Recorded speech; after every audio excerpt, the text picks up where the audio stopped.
Well, good morning. Welcome back to the channel. Today, we have to go to UPS, drop this off. It's got to go to my buddy Chris from Team Loan Sharks. And then, as I fumble for my key, we are going to do a 5 things I hate video about the 911. Now, it's warm out. It's really nice today, which means the roads are sloppy as hell, which means I'm not washing the car, which means the car is going to be filthy for the video, and for that I do apologize, as much as I have no control over it. Anyway, so yeah, first stop is going to be UPS to drop that off, and then we will get onto the actual video. I'm wearing my new favorite shirt today.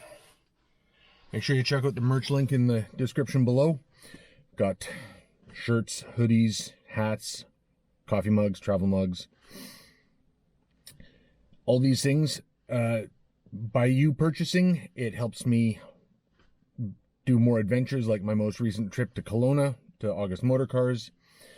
Got other stuff planned coming up with Don's Life and Stephen Kusan and probably Okanagan Dream Car Rally this summer. We'll see. So yeah, if you go check out the merch link, buy stuff, it's going to help improve the channel, bring you more of the stuff that you want to see. And yeah, so anyway, let's get going, and we'll catch up with you after UPS. Okay, UPS taken care of. Now, on to the 5 things I hate about this car. 2 of them actually have to do with winter. Excuse me. 2 of them have to do with winter, which is appropriate since it's still winter here. The first one being the frameless windows. You know, it looks fantastic, and I'm sure they were trying to make things easier for themselves by not having to create 2 different doors because they've got the cabriolet. And if it's not freezing up, it's fantastic. Oh, these roads. But because it's frameless, when you go to open the door, the window has to drop 1/4 inch or 1/8 of an inch or whatever it is.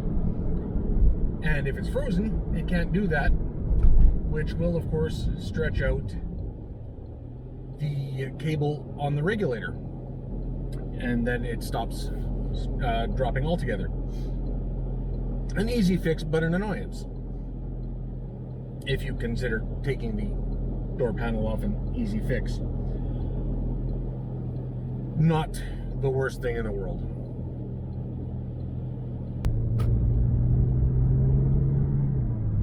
The next winter-related thing has more to do with washing the car than anything, although if we get a nice thaw and then snow and then it freezes, it can happen then too. And that is the design of the Frunk Seal. Now, as you can see, it's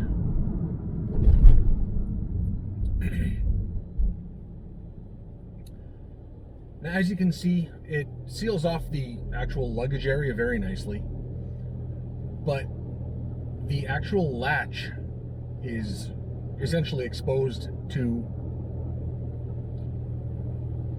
the water, to the elements, and therefore susceptible to freezing.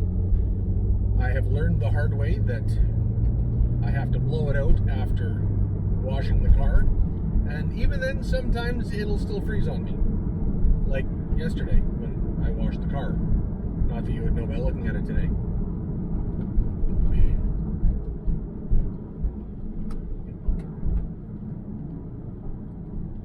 But those are design elements, and to be honest, I don't know if they've been fixed in newer models. Side note, I'm not crazy on the fact that the front trunk is only controlled electrically.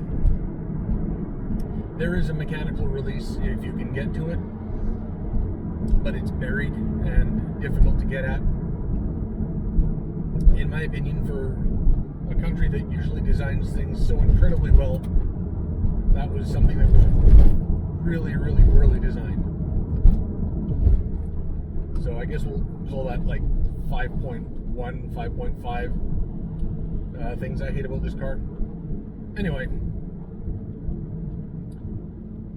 the third thing, and I realize that at 6'2" or 188 centimeters, I am above average height, and I still fit perfectly well in the car.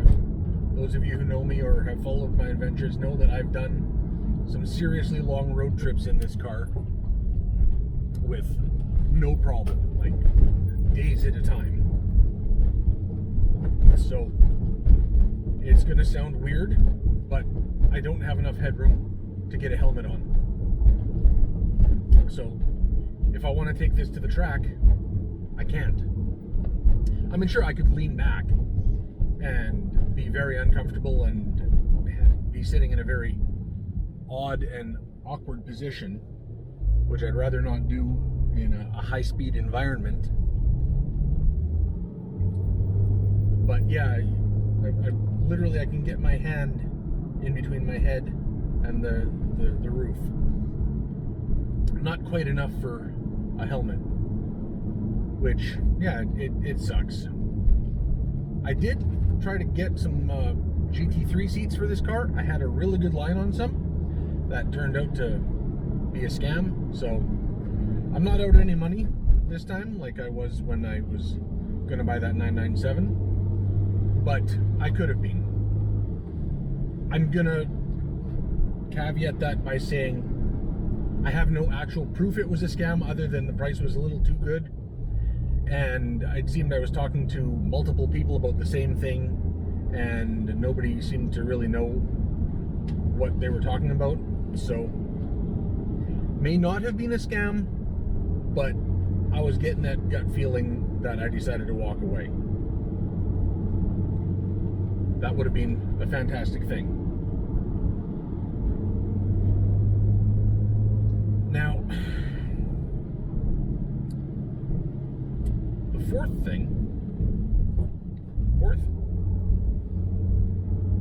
Windows, Frunk, seat, fourth, is that despite being a bulletproof Metzger engine based on a racing engine, somehow at the factory they didn't see fit to secure the coolant lines, specifically the coolant pipes, into the block. So a known failure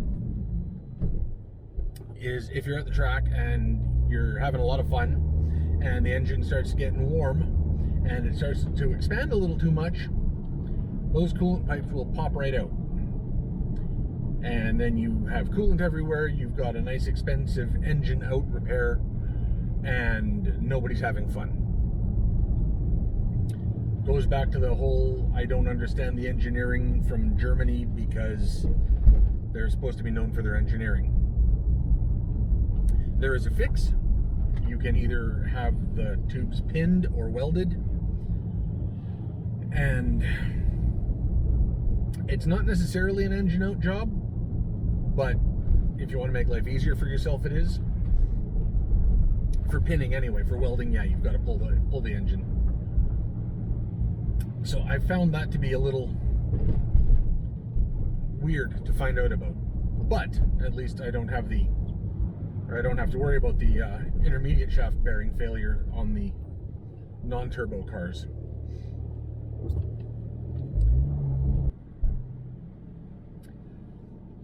The fifth thing, and having come from three previous DCT cars, three previous DCT cars,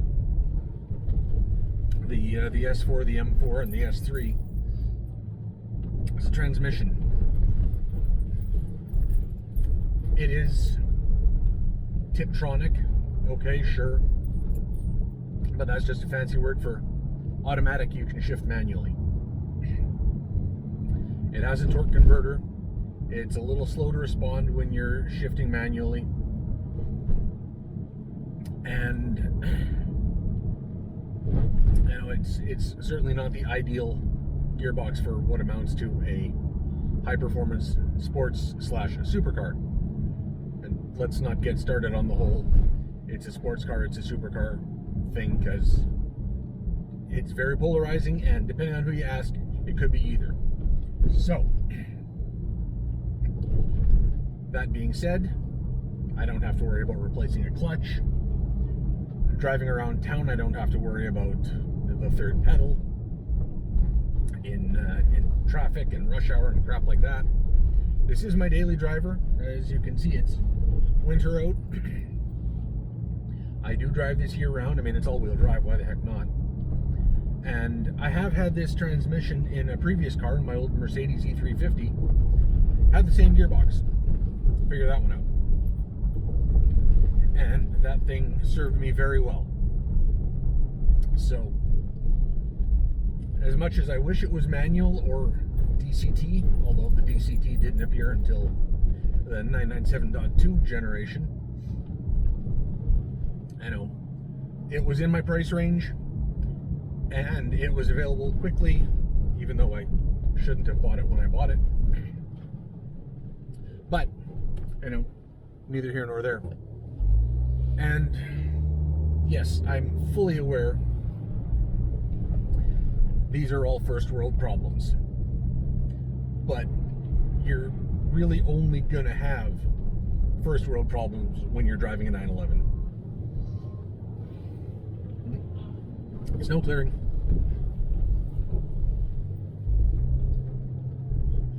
So that it's,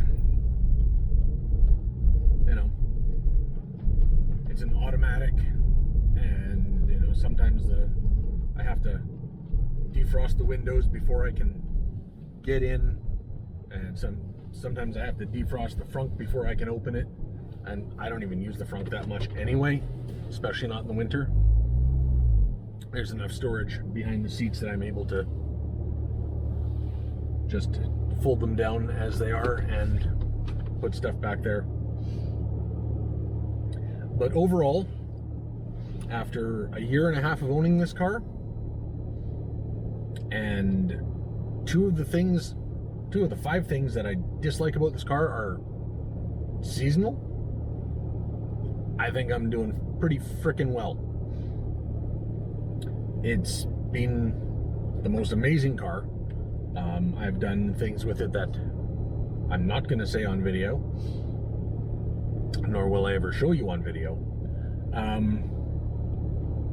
And I mean, it's a 911. It looks fantastic. It handles fantastic. It's everything I hoped it would be. And yeah, I can't think I could have bought a better vehicle for what I paid for it. So anyway, make sure you check out that merch link down below. Like, subscribe, share the video, as I always request of you. And we will catch you next video. Ciao.